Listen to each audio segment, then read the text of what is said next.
บได้ขมสยอดผักมาโบกหอม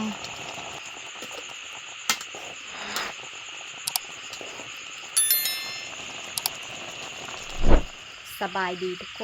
นสบายดีตอนมืดหากมาตาหน้าแล้วก็อาบน้ำเลยแล้วก็สิมาเฮ็ดกินวันนี้นะเฮ็ดกินแกงหน่อไม้กระเสนทุกคนหน่อไม้กระเสนเฮาซื้อเอาสั่งซื้อน้ำกระเจ้า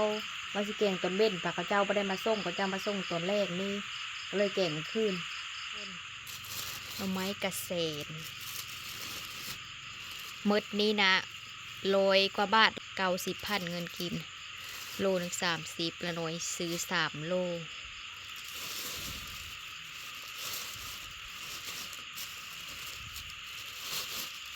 หน่อไม้ที่หายากทุกคนอันนี้นะบ้านละน้อยนะบ่มีแต่พุ่นแต่ยังน้อยแต่ละน้อยยังน้อยอายุประมาณ6-7 ปีนี่ละมีหน่อไม้กระเซ็นนะตัวจังหันมากะมันตายผีมดบ่มีดงอยู่ชื่อเดียวกันงามอยู่นุถ้าจะใบก่อนบันนี้ตรงใหญ่ใบหน่อไม้กระเซ็นนะมือหมุนตะเก้านะใบตะเก้านะนิ้วนี้ได้มีนิ้วห้าว่างมีดกระตับนี่นะเป็นใบหย่อมใบย้อยมือจนเหี่ยวฝนตกลิ้นมือเว้นทุกคนเลยลกกาดำหน้าเต็บกระดำมือเหี่ยวมือดอกมือถ้าฝนโบลิ้นนะกะอันนี้ถ้าฝนลิ้นได้นาทั้งหนาวทั้งเหี่ยวสารพัดใบหน่อไม้กระเซ็นนะมันบาดทุลายนะทุกคนมือเขาอ่อนมือเขาเหี่ยวดำหน้าในแห้งเต็กมันบาดนะมือนะเป็นมะยุมมะยุยมืด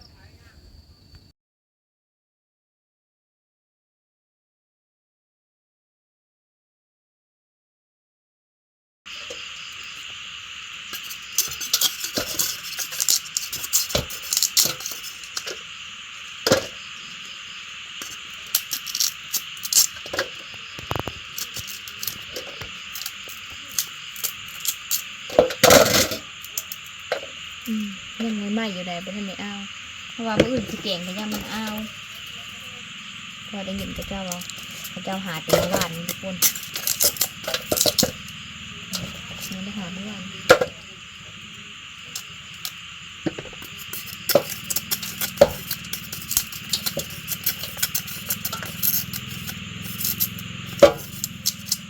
หน่อไม้น้อยเหนียวมันได้ทุกคนหน่อไม้เกษตรนะง่ายสุดเลยครับนี้นะ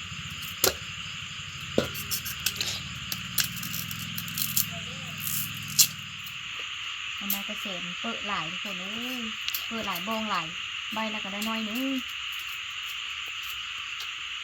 นักน้ำบองมันเลยนักเลย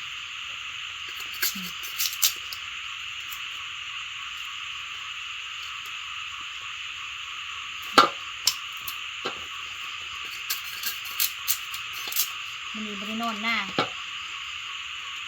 เบ็ดกระมืดโทรศัพท์กระเป๊ะทุกคนเลยเอาโทรศัพท์มาฟังข้าวสารตัวนี้ก็ฟังวายุเป่าข้าวสารเป๊ะฝนโต๊ะข้าไปอาทิตย์ฝนตกลิ้นนะอายฝนฟิเชยกังอยู่รอกางจองกะมันลิ้นมือมันเล่นฝนกะทิฝนให้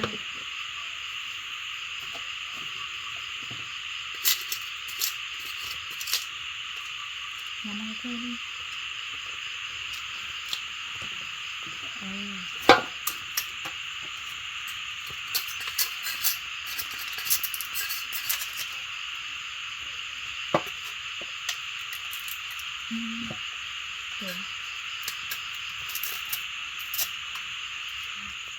มันจะเซ็นเอาใบเร็ว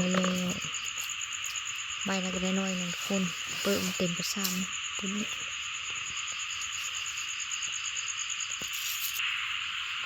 เสียงคือผมสุดเซ่อยู่เลยนะ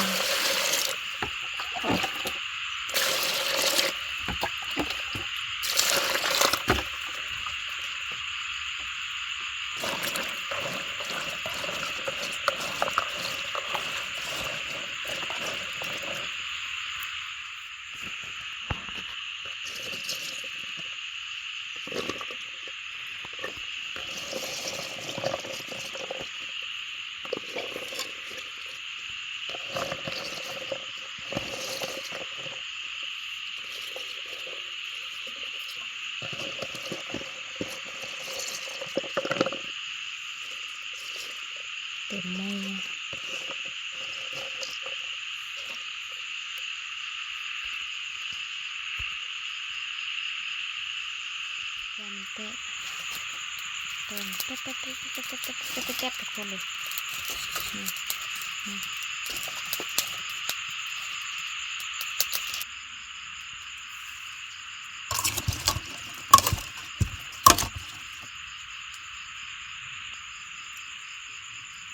ขาเนี่ยอะไรทุกคนเตามันยังเตาเตะ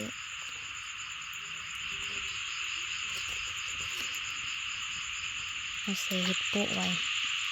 เก่งเศษเห็ดตาบของทุกคน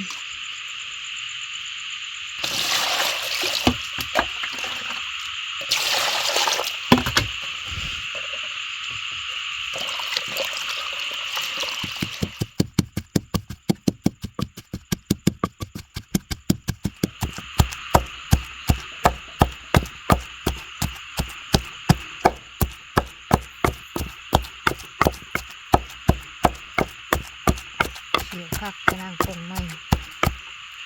หิวข้าวแล้วทุกคนเลยปั่นกระนางกันไปเลยกันเลยพอละ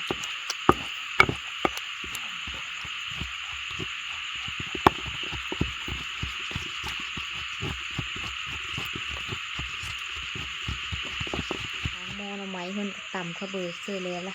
ถ้าเต็มน้ำไม้เขาจุดแต่เสื้อข้าวเบอร์เดี๋ยวจะมาจบกันโทรศัพท์กันทุกคนโทรศัพท์ที่เราฟังข้าวสารไว้ละลำบากในการถ่ายคลิปทุกคนเอ้ยน้ำฝนนะเพราะว่าเฮาถ่ายกับฝนเฮาโทรศัพท์น้ำฝนเฮา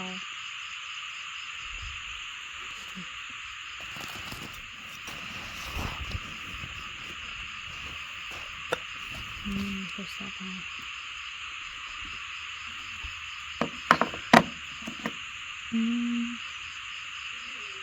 ข้าวสารเฮาบนซากลำโพงก็ตายข้างนี่นะทุกคนมีลำโพง2 อันฝ้านี่มันตายละฝ้านี่มันบนยินเสียงเลยเวลาเราฟังเพลงบ่อยอย่างบน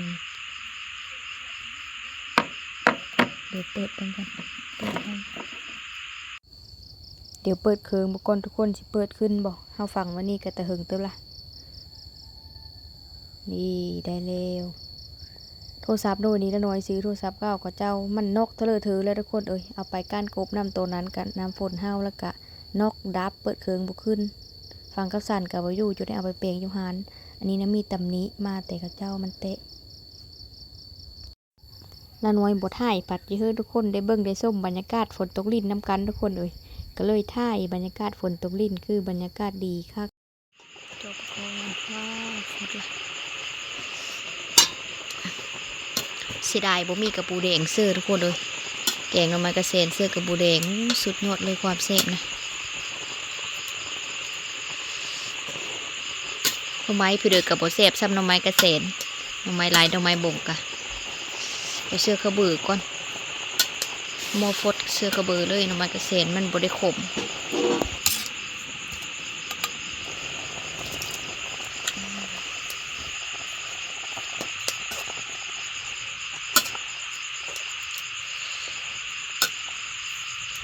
ใส่เห็ดตาบ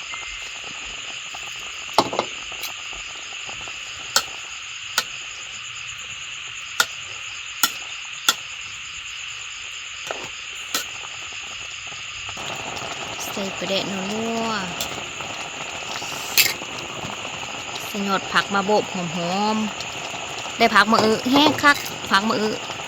แซ่บกว่าผักมะโบกคนอื่นแต่ว่ามันบ่มีมะอื้อนะคะปุ๊กับมันบ่เยอะแมงขี้หายกินละตายเบิดหอมซอยๆดิ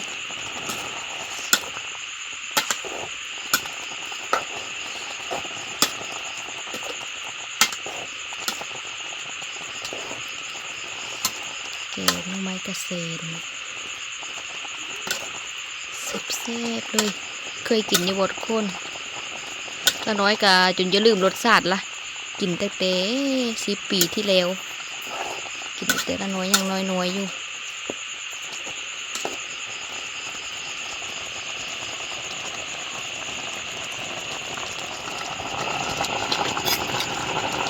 หอมดิพี่น้องเอ้ย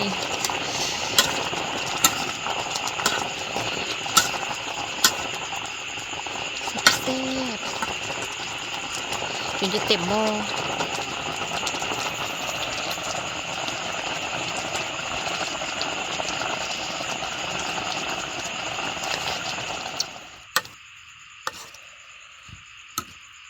เรียบร้อยแกงหน่อไม้เฮาแล้วเรียบร้อยตักกัน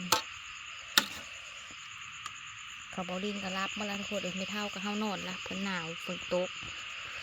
ไปกินข้าวผู้เดียวได้มันเนี่ยเดินทุกคนบ่มีผู้จับกองเฮ้ยขาตั้งกองกับปะอยู่หน้า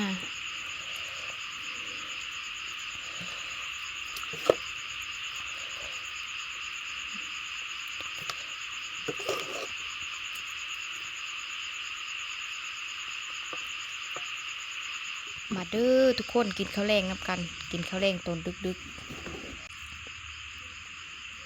แกงหน่อไม้กระเสียนเสียตับแซ่บๆเลยพี่น้องแซ่บคักปิ้งปากผมเช้าปิ้งเช้ากินก่อนรถน้องค่ะบ้านมะมีเนี่ยกินกัน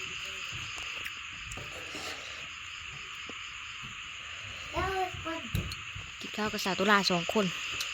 ส่วน14ข้าวตุลาเยอะคนก็แกงหน่อไม้แกงหน่อไม้คือเด้อหน่อไม้แกงเบาลิงนะปุ๊กแล้วบ่ตื่นทุกคนเลย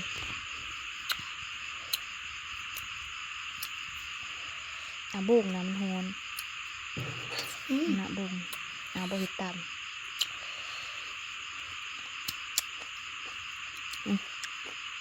เอา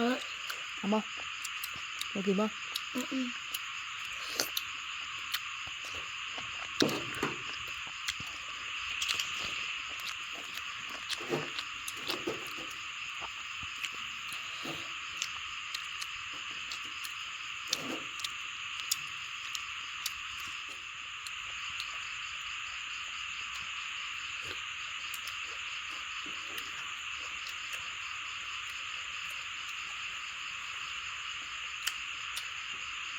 บ่ได้กินแกงหน่อไม้กระเชนได้10 ปีได้ทุกคนแซ่บผมไม่แซ่บธรรมดาเลยแซ่บทุกคนมาทุกคน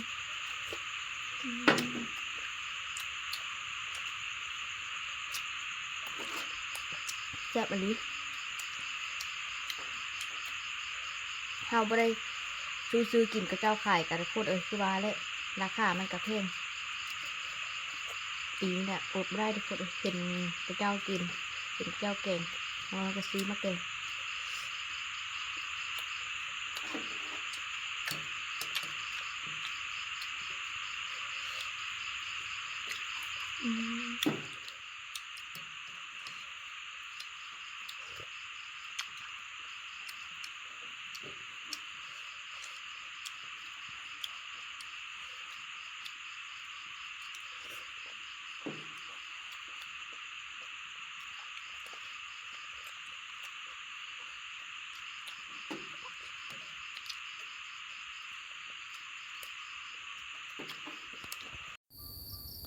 ทุกคนสำหรับคลิปนี้ละน้อยก็ขอจบสำนี้ขอบใจมือทุกคนที่เข้ามาติดตามเลยครับชมมาเป็นกำลังใจละน้อยเด้อเดี๋ยวพบกันใหม่คลิปหน้าบาย